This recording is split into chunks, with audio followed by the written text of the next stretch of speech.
Dumnezeul nostru, care ai dat Sfinților Tăi ucenici și apostoli cheile împărăției cerurilor, iar după Sfânta Ta înviere cea de a treia zi, cu harul Tău le dori putere de a lega și a dezlega păcatele oamenilor, ca să fie dezlegate și în cer, câte de bine și pe pământ s-au dezlegat.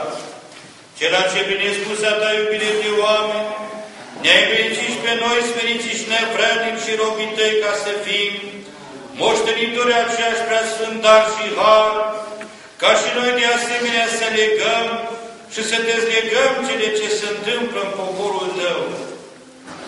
Însuți, prea bunule Împărate, prin mine smeritul și nevrednicul, slujitorul Tău, preot, iartă adomitului robului Tău, Stanciu Bocica, Dumnezeu să-l ierte. Orice a greșit ca un om într-o această viață și iartă-lui toate câte a păcătuit cu cuvântul, cu lucru sau cu gândul, dezlegându-și de legătura pusă în orice chip asupra lui cu care nu se timănie, sau din altă pricină s-a legat pe sine sau de la tine, ești în vecii vecilor. Domnului să ne rugăm. Doamne, miluiește! Domnul Iisus Hristos, Dumnezeul nostru, care a dat Sfinților Săi ucenia și apostoli dumnezeieștile porunci, ca să lege și să dezlege păcatele celor căzuți. Și de la dâns și asemenea și noi am primit putere să facem aceasta. Să te ierte pe tine, fiule duhovnicesc, robul lui Dumnezeu Stanciu Bocica, de tot ce ai greșit într-o această viață, ca un om cu voie sau fără de voie, acum și pururea și în vecii vecilor. Amin. În numele Tatălui și al Fiului și al Sfântului Duh. Ne-am aflat acum câteva minute bune în urmă la casa aceluia care a fost un soț bun, un tată, cum toți dați spun să fie, un bunic, cum bunicii cei mai buni sunt. Suntem acum adunați în casa Domnului pentru acela de care vorbesc. Ne-am adunat acolo și aici pentru a ne ruga spre iertarea păcatelor acelea care mai acum câteva zile bune în urmă putea răspunde prezent la numele de Cârpaci Stanciu sau cum îl cunoșteam noi cu toți, Taica Bocica. Moartea dormitului întru Domnul v-a luat pe dumneavoastră prin surprindere, că ne-a luat și pe noi. Fiindcă mai tot timpul îl cunoșteam ca un om ce nu avea cu nimeni nimic, care își vedea de treaba lui, ba pe deasupra ne mai și înveselea și ne îmbucura atunci când ne întâlneam cu dânsul. Și de aia zic că trecerea lui dintr-o această lume spre cele veșnice a venit poate prea repede asupra dumneavoastră, pe dumneavoastră. Și de aceea zic, suntem adunați aici în Sfânta Biserică pentru a ne ruga pentru sufletul. Dar nu numai, ci am venit ca să-i aducem lui Dumnezeu rugăciune ca și pe dumneavoastră. Soție îndoliată și îndurerată, copii cu lacrimi în ochi și în suflet, Bunul Dumnezeu să vă dea putere și tărie pentru a trece peste acest moment greu din viața dumneavoastră și să vă duceți pe mai departe lupta vieții. Fiindcă viața aceasta, dragii mei îndurerați, este o luptă pe care o ducem în scurtimea ei pe acest pământ. De ce spun că în scurtimea ei? Fiindcă viața noastră este foarte scurtă. De 60 de ani.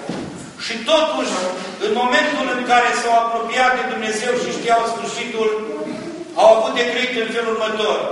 Scurte au fost zilele noastre în fața Ta, Doamne. În fața veșniciei, omul este foarte puțin. Omul este foarte, foarte scurt.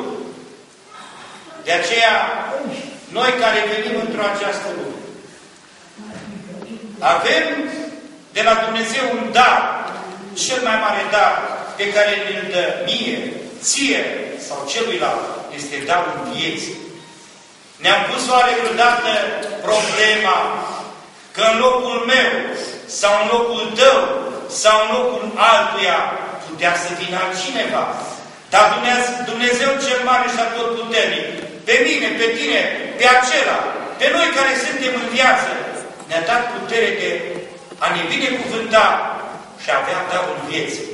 Și dacă ne-a dat darul vieții, El ne-a dat și noi la rândul nostru trebuie să-i dăm ceva. Soțul din casa lui vi-a luat pe tatăl dumneavoastră, pe bunic. Dar să gândim și să nu punem întrebări că nu suntem veșnici pe pământ. Toți plecăm. Sfântul Apostol Pavel ne spune așa: nu avem cetate eternă aici, ci avem cetate trecătoare.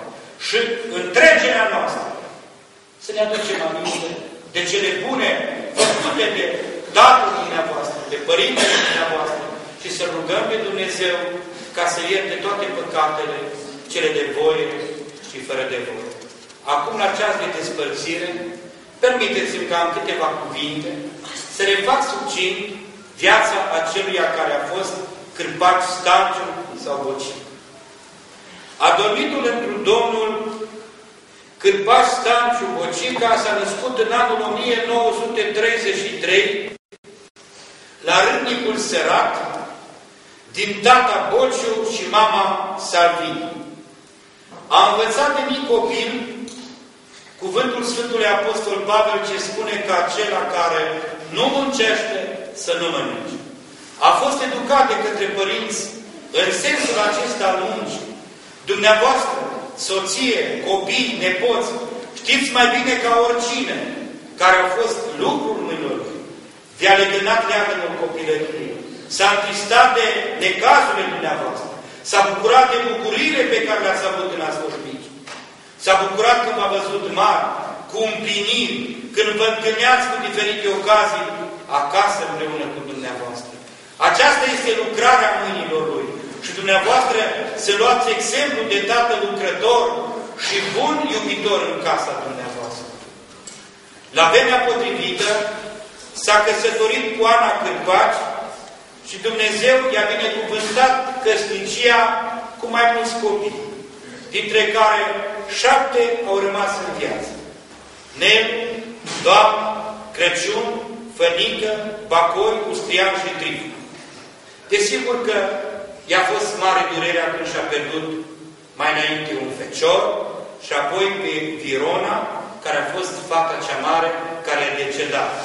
Numai un părinte, o mamă și un tată știu ce greu este când știi că îți bagi în mormânt propria ta ființă, acela care a venit din tine și merge în tainița mormântului. De aceea poate, până când și-a dat oștescul sfârșit, a avut această durere în sufletul lui și s-a gândit la aceia care au plecat. Dar, peste toate, a trecut de acestea, s-a bucurat